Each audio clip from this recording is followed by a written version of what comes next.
Hello, welcome back to another archaeogastronomical adventure. With me, Thomas Dinas. This is the Delicious Legacy podcast, and today we will be exploring the foodways of the Aztecs. But firstly, I would like to thank you all for your support. And in order to make this podcast grow even further, please leave a review or a rating on Apple Podcasts and Spotify, as this helps the podcast grow and reach other audience. So if you have Spotify, just rate the show, 5 stars preferable. And on Apple Podcasts, you can rate and leave a review as well, which would be great. Also, don't forget to share the podcast with friends and family and tell everybody about it. There's so many episodes out there now, something for everyone, and many interviews with very knowledgeable guests, historians, authors, cooks, chefs, and so on. So do share widely.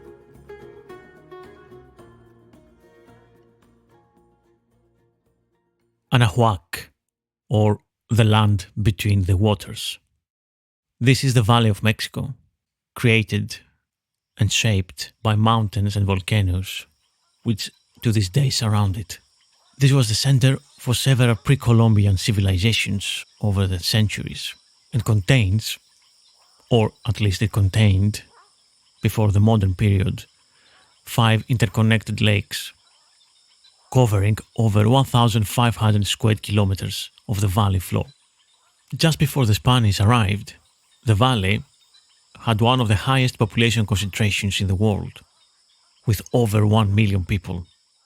It has been inhabited for at least 12,000 years, attracting humans with its mild climate and abundant game and the ability to support large-scale agriculture.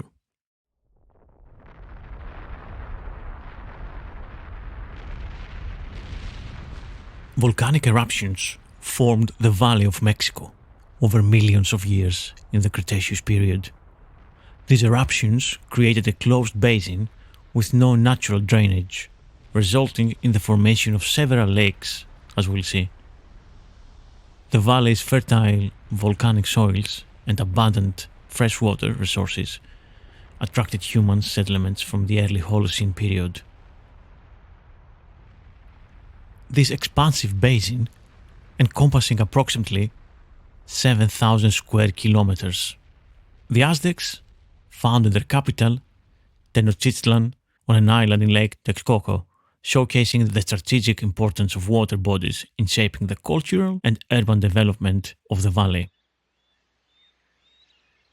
We tend to look at the great marketplace and the crowds of people that were in it, some buying and others selling, so that the murmur and hum of their voices and words that they use could be heard more than a league off. Some of the soldiers among us, who had been in many parts of the world, in Constantinople and all over Italy and in Rome, said that so large a marketplace and so full of people and so well regulated and arranged they had never seen before. Bernal Diaz de Castillo and his compatriots were astounded at the number of people and the quantity of the merchandise that the great marketplace at Tlatelolco contained, which they visited within days of arriving in Tenochtitlan. Each kind of merchandise was kept by itself and had its fixed place marked out. In trying to describe the market, Diaz almost despaired. I shall never finish if I tell it all in detail, suggesting that even a visit of 2 days wouldn't be long enough to take it all in. This is a certain version of his eyewitness account, albeit one he put into paper about half a century later. The chieftains who accompanied us acted as guides. Each kind of merchandise was kept by itself and had its fixed place marked out. Let us begin with the dealers in gold, silver and precious stones, feathers, mantles, and embroidered goods. Then there were other wares consisting of Indian slaves, both men and women. Next, there were other traders who sold great pieces of cloth and cotton, and articles of twisted thread, and there were cacahuateros who sold cacao. There were those who sold cloths of henequen and robes, and the sandals with which they were shod, which are made from the same plant, and sweet cooked roots, and other tubers which they get from this plant. All were kept in one part of the market, in the place assigned to them.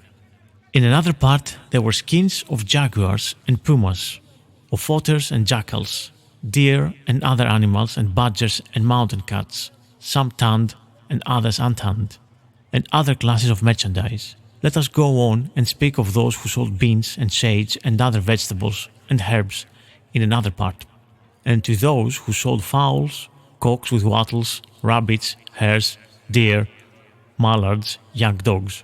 And let us also mention the fruiterers, and the women who sold cooked food, dough, and tripe in their own part of the market. Then every sort of pottery, made in 1,000 different forms, from great water jars to little jugs. They also had a place to themselves. Then those who sold honey and honey paste, and other dainties like nut paste, and those who sold lumber, boards, cradles, beams, blocks, and benches, each article by itself, and the vendor of ocote, which is a pitch pine for torches, firewood, and other things of similar nature, paper, which in this country is called amatl, and reeds scented with liquid amber and full of tobacco, and yellow ointments, and things of that sort are sold by themselves, and much cochineal is sold under the arcades, which are in that great marketplace, and there are many vendors of herbs and other sorts of trades. There are also buildings where there are 3 magistrates sit in judgment, and there are executive officers who inspect the merchandise. I am forgetting those who sell salt, and those who make the stone knives, and how they split them off the stone itself, and the fisherwomen, and others who sell some small cakes made from a sort of ooze which they get out from the great lake, which curdles, and from this they make a bread having a flavor something like cheese. Tenochtitlan's central market was located on the north end of the island. That was the great market at Tlatelolco. Women made up a large portion of the buyers and sellers in the marketplace. A number of them even became government-appointed officials who helped run the market, ensuring both the quality of the goods sold and fair prices. The marketplace was divided into different sections for each commodity, from foods to household wares to animals and cloth. A visitor to the market in the 15th century could have found heaping piles of cacao in one alley, large pots of sweet honey in the next, and birds' eggs carefully displayed in a stall around the corner, followed by tables covered in bars of green dried algae from the lake. Many other meats and proteins were available, from venison and rabbit and frogs and ants. And the food stalls in the market also sold prepared foods for the home cook. And there was also pre-made tortillas and squash, which was already peeled and cut and ready to be cooked. There was different sauces from tomatoes, fried onions, and ground cacao, which was ready to be made to that frothy, delicious beverage. And they also sold fully cooked foods and dishes like tortillas filled with beans and toasted corn, and cakes made from amaranth seeds, and so on.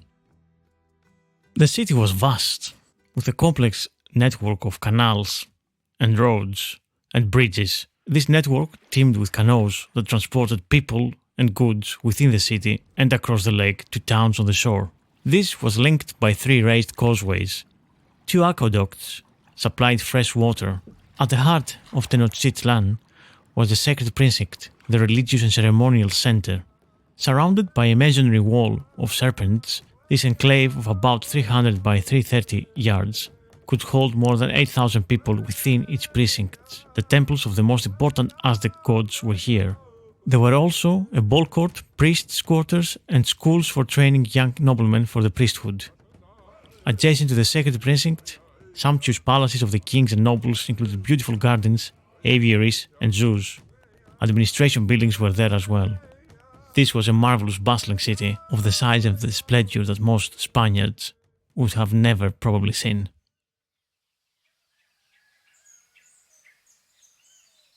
When they invaded the Aztec Empire, the Spanish conquistadors were amazed by their food. Montezuma dined on platters of duck, venison, rabbit, and fruit, along with cauldrons of frothed chocolate and stacks of corn tortillas. According to Jeffrey M. Pilcher in his book Planet Taco, A Global History of Mexican Food, the colonizers feared adopting too much of this diet, lest they become Indians too. Corn was especially disparaged, the clergy deemed it pagan. But over the centuries, the food Spaniards brought over the ships from Europe, like cows and pigs and wheat and olive oil and wine and spices, coalesced with the native ingredients and techniques to form a mestizo cuisine that was further enhanced by enslaved Africans and immigrants from Asia and Central Europe. And today we have a traditional Mexican cuisine which is incredibly complex, delicious, and far from the image of fast food that we have from Tex-Mex restaurants around the world, which can be good on their own right, of course, but there's so much variety and complexity in Mexican cuisine. But of course, we are talking about the indigenous cuisine of the Aztecs, pre-Columbian exchange, so we'll see some of these foods and food systems and way of growing this abundant food back then. In order to understand better the Aztec cuisine and the Mexican cuisine as such, we have to see the farming and the ritual practices and the age-old skills and culinary techniques and ancestral community customs and manners of the Mexicans today, and collect from all these elements the information that we need. From planting and harvesting to cooking and eating, all these things are interconnected. The basis of the Mexican food system is founded on corn, beans, and chili. These three vegetables. The unique farming methods such as milpas, which we're going to expand later on, but generally they're rotating sweetened fields of corn and other crops, and chinampas, which are man-made farming islets in lake areas. And of course, cooking processes such as the nixtamalization, which is lime hulling of maize, which increases its nutritional value. And of course, utensils, including grinding stones and stone mortars. Some of the native ingredients of Aztecs include varieties of tomatoes, of squashes, avocados, cacao, and vanilla, which augment the basic staples, as we said, of beans and chilies and corn. And of course, Mexican cuisine is elaborate and symbol-laden with everyday tortillas and tamales, both made of corn, forming an integral part of the Day of the Dead offerings as well. Collectives of female cooks and other practitioners devoted to raising crops and traditional cuisine are found in the state of Michoacan and across Mexico, of course. Their knowledge and techniques express community identity, reinforce social bonds, and build stronger local, regional, and national identities. Those efforts in Michoacan also underline an importance of traditional cuisine as a means of sustainable development.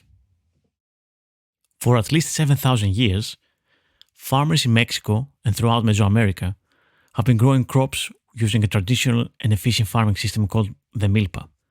The system uses intercropping, meaning different crop species are grown together in the same space. I believe civilizations in the past throughout the world used very similar systems to grow food crops. I mean, even from evidence in Pompeii, recently, from excavations, we find the olive farms. And there was not just rows and rows of olive trees. They were interplanted with different species, with different herbs, different fruit trees, and all that stuff, which basically gave them more, they were more productive. Yes, sure, it was harder to collect, but pre-industrialization, there was no point of making huge fields of one crop only.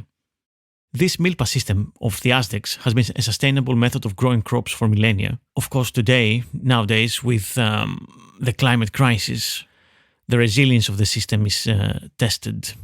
A conventional milpa includes maize, which we call corn, of course, beans, which we talked about in an episode before, and squash, and of course many useful herbs, and also chilies, the capsicum species of chilies.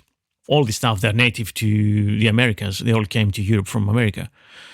And this can also refer to the Three Sisters system, with the corn, the beans, and the squash growing in the same area, in the same soil, and basically using different elements. And Mexico is the center of domestication for these milpa crops. And today there is still a huge diversity of native species and varieties of this stuff, which makes it sound extremely tempting to go and find all these all these different foods. As I said, milpa crops share the same resources, the water, the light, and the soil, but also provide benefit to each other. So the Mesoamericans, they bred maize or corn for this milpa agriculture to have strong stems to support the climbing beans, allowing them access to light. These beans improve the soil health by fixing nitrogen, which is essential for plant nutrient, and then the large sprawling leaves of the squash shade the soil, reducing moisture loss and preventing weed growth. Together, the milpa's harvest provides all the food groups and vitamins needed for a balanced, healthy human diet, and is nutritional lifeline for locals and indigenous communities. Chinampa, the marvel of the Aztecs, are small, stationary, artificial islands built on freshwater lakes. The lakes that the Aztecs populated and made their empire. So these little islands are made for agricultural purposes. Chinampan was the ancient name for the southwestern region of the Valley of Mexico, and it was there that the technique was, and still is, most widely used. It consists in building up a number of narrow islands, each averaging from about 6 to 10 meters wide and some 100 to 200 meters long, using layers of vegetation, dirt, and mud. The lake provides the Chinampa with moisture laden with decomposing organic wastes that irrigate and fertilize the island soil, supporting an intensive and highly productive form of cultivation. The Aztecs developed this primarily in the shallow lakes of in the two of the shallow lakes of the five lake system, the Lake Chalco and the Lake Xochimilco. So these were small rectangular plots. The plots were surrounded by canals, allowing for easy transportation and irrigation, chinampas often known as floating gardens.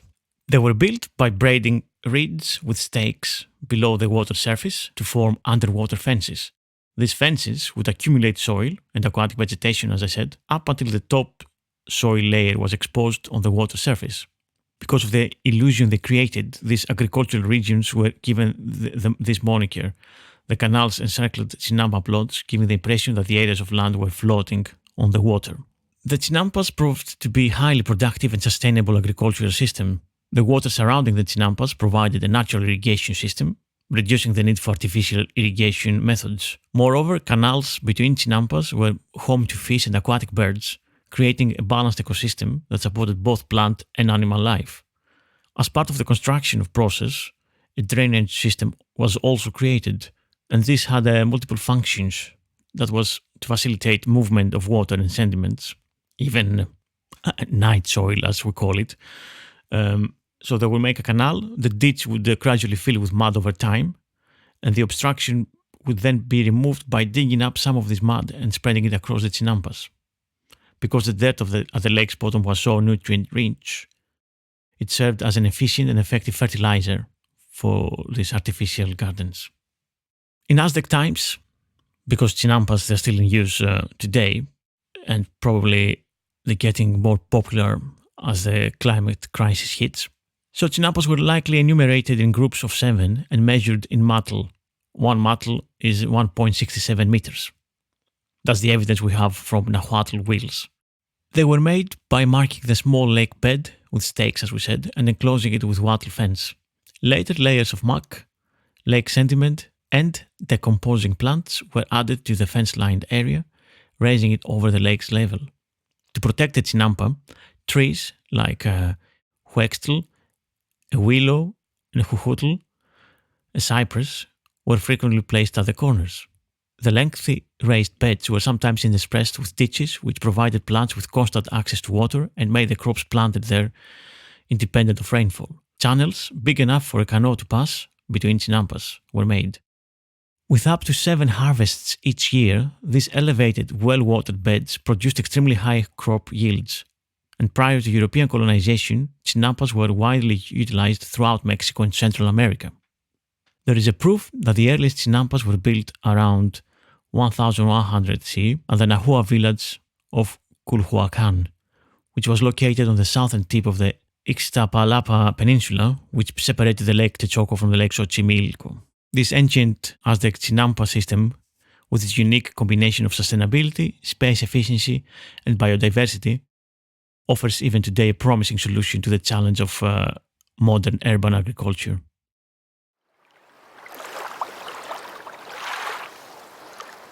One of the most interesting foods of the Aztecs, especially one that is associated with the Aztec royalty, and it was long prized as the caviar of Mexico, or otherwise called the seeds of joy. It's ahuatle. And I've learned of this mainly from the book The Lost Supper from the author Taras Gresko, who was in the podcast last year to talk about it.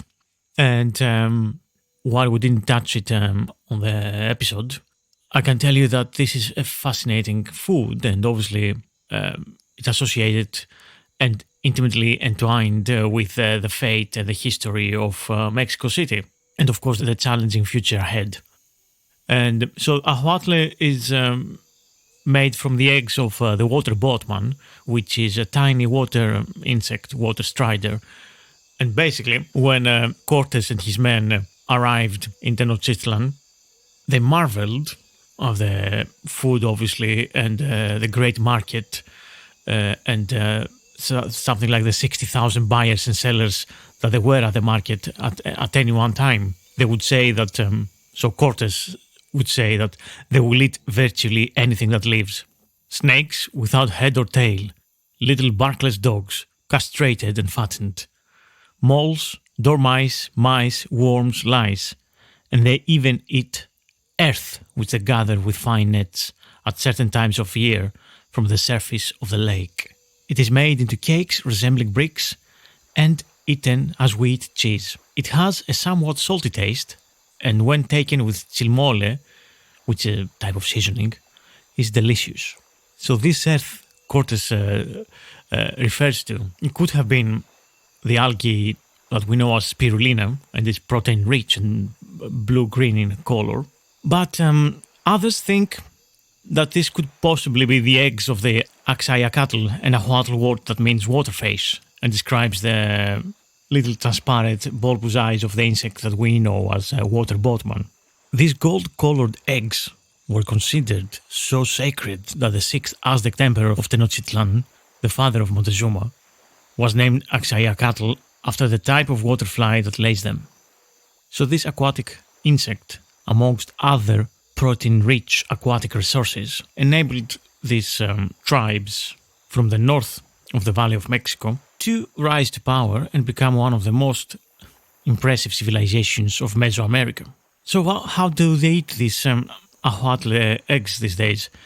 So a traditional recipe is prepared like a pancake mix, and you have the ahuatl eggs mixed with milk, hen's eggs, breadcrumbs, finely chopped onion and coriander, and you make a runny pancake batter. And then drop like tennis-size portions into a pan of sizzling oil. Then they prepare a sauce from garlic, tomatillos, and serrano chilies to accompany the pancakes. The cultivators of ahuatle today use the same insect farming techniques as the Aztecs employed many hundreds of years ago, when the lakes, and especially Lake Texcoco, was covering most of the area of modern-day Mexico City. This is largely drained today, and the city is built on its place. And basically the farmers place hand-woven reed nets just under the water surface and secure them with sticks and rope. And then they leave these nets floating for up to 3 weeks, during which time the Axayacatl flies will lay thousands of their eggs on top of this tightly woven reed bundle. To extract the eggs from the lake, the Aztec farmers would simply lift the nets from the water and lay them out in the hot Aztec sun to dry. Once all the moisture is gone, a sand-like pile of egg remains. Well, thanks for listening. I've been Thomas Dinas, and this was the Delicious Legacy Podcast. Join me again next week for part 2 of our adventure in ancient Mexico. And let's find out more about the Aztecs, their foods, and their cultivation techniques. Remember, you can support this podcast on Patreon and become a subscriber there, where from $3 a month you can get the episodes early and ad-free, plus exclusive bonus content, such as the episode about Mendes, the most famous chef with a godlike stature in modern Greece and modern Greek food, the man who shaped the modern Greek cuisine in his image. So yeah, why not head to Patreon and find out more. See you soon. Bye.